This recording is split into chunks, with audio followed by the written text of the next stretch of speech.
Tout le monde connaît le fromage Le Pied de Vent, mais savez-vous qui le fait? Aujourd'hui, je vous présente la fromagerie Le Pied de Vent.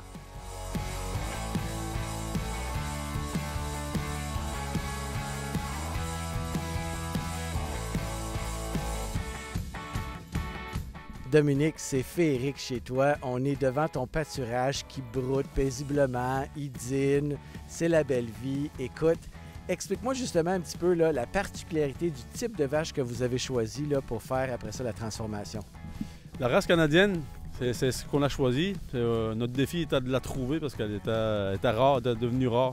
Aujourd'hui, il reste une dizaine de troupeaux de race canadienne au Québec et puis dans le monde d'ailleurs. Donc ici, on est un des plus gros avec Actonville, qui est quand même assez gros aussi.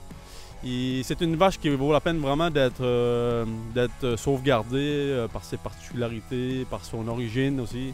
C'est les premiers colons français qui ont emmené cette race-là sur le continent avec les Champlain, et les barons de Léry, les Jacques Cartier. Donc c'était une petite race de vache qui était facile à transporter dans des goélettes.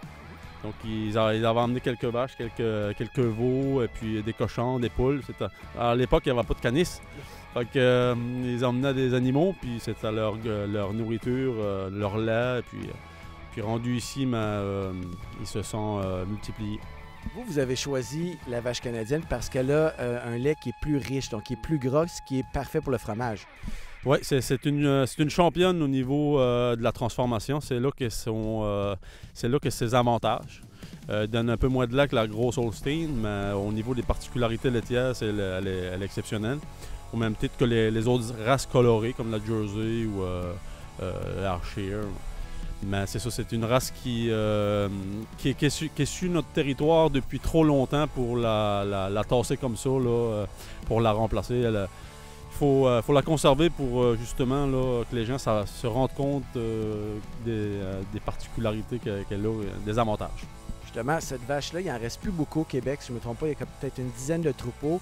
Vous cherchez vraiment à essayer d'avoir une appellation pour la protéger, hein? Exactement. On cherche à avoir une appellation spécifique qui va venir du même coup encadrer les bonnes pratiques d'élevage, autant à la ferme comme à la fromagerie.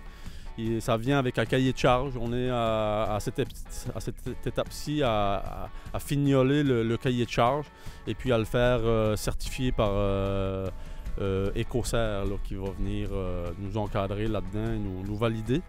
Et puis on a même aussi au niveau du CARTV, le Conseil des appellations réservées et des termes valorisants du Québec, on a passé cette étape-là.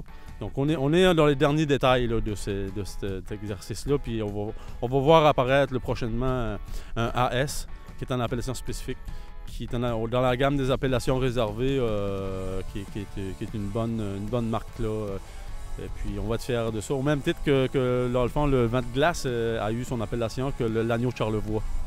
Il y a une raison, Dominique, pourquoi tes vaches broutent paisiblement dans cet endroit-ci, tout près de l'eau, parce que j'imagine que ça va affecter le profil de goût du lait. Exactement. De toute façon, ils n'ont pas le choix de manger proche de l'eau. Il y a de l'eau partout à faire le tour. Et puis, il y a du salange qu'on appelle, du sel de mer qui se dépose subtilement, naturellement, un peu partout. Ça va amener certainement des particularités au goût du lait, au même titre que l'herbage qui est particulier. On va voir des épices, du carvi poussé un peu partout, de la camomille. Il y a un champ, entre autres, de camomille. Souvent, ils reviennent de là, ils sont à moitié endormis. Très bon!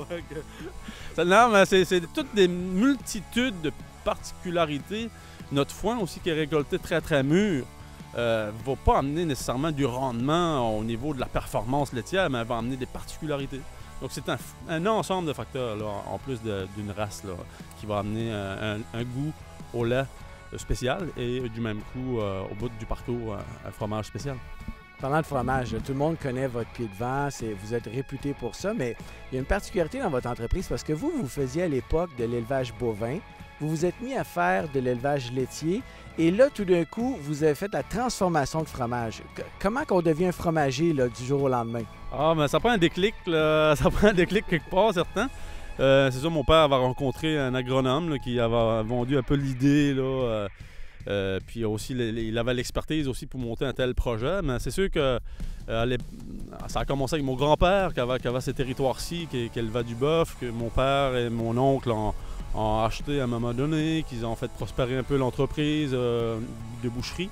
À l'époque, c'était de la viande, puis il a construit un abattoir et il avait opéré pendant plusieurs années jusqu'à temps qu'il y ait un genre de déclin au niveau... les gens se sont mis à moins acheter local pendant un certain temps. Ils allaient au magasin de plus en plus à tous les jours, puis ça achetait en moins grosse quantité, les familles étaient moins nombreuses, donc il y a eu comme un déclin un peu, puis jusqu'à ce qu'il ne se passe plus grand-chose au niveau de la valorisation de l'entreprise.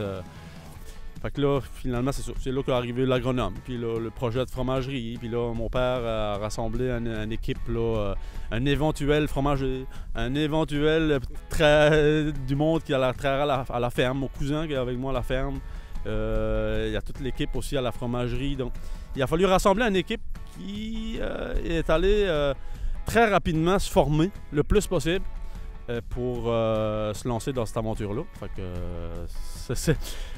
mais 1 an et demi, ça peut être assez long comme de raison pour aller chercher un tel bagage. Donc on a été prendre ce qu'on pouvait un peu partout. Un est parti en France apprendre à faire du fromage. Moi, je suis allé faire des stages. D'autres, mon cousin est allé prendre un cours en mécanique agricole. On s'est éparpillés, on a été se former un peu. Puis quand on a reçu les vaches en 98, c'est sûr qu'il a fallu amener une expertise aussi pour nous escorter, nous accompagner dans le travail quotidien, parce que ça prenait ça pour nous accompagner, pour nous former, finir de nous former.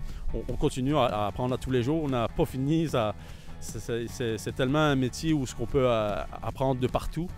Et puis, mais on aime ça, c'est ce qui nous permet de faire ce qu'on fait encore aujourd'hui, c'est merveilleux. Félicitations pour cette belle reconversion et cette histoire de succès. Là, moi, je ne vais pas partir d'ici sans avoir goûté à des fromages. On va essayer de vous faire découvrir, mais j'espère que tu as faim parce qu'il y en a quand même pas mal. Merci, David. OK, merci.